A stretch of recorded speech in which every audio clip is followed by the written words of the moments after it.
Ang pinakamasamang kasalanan na pwede kong gawin sa'yo ay yung hindi ko sabihin sa'yo yung katotohanan. Dahil kung hindi ko sinabi sa'yo yung katotohanan, mapapahamak ka. Kapag hinayaan kitang maniwala sa mali, kapag hinayaan kitang paniwalaan yung mga bagay na makakapahamak sa'yo, tapos alam ko kung ano yung katotohanan, ngunit hindi ko sinabi sa'yo, napakasama kong tao. Kaya ang kapatid natin na si Charlie Kirk ay matay dahil sa pagsasabi ng katotohanan. Dahil ang kaaway, nais niya tayong maniwala doon sa mali.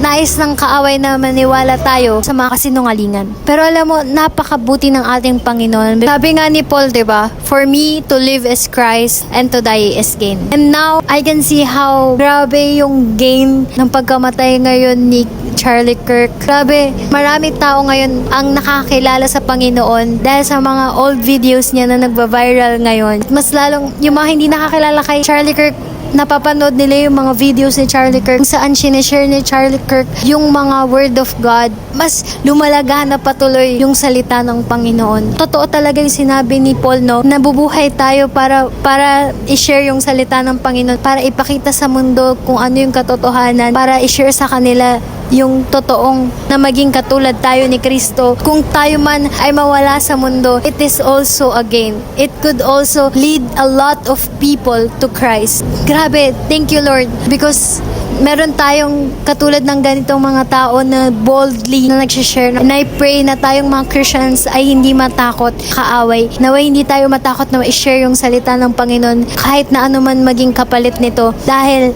alam natin na ang Diyos nating pinaglilingkuran ay tama. Ang Diyos nating pinaglilingkuran ay mabuti at totoo. Kaya hindi tayo matatakot na i-share yung salita na kahit na nasa gitna man tayo ng maraming mga lobo.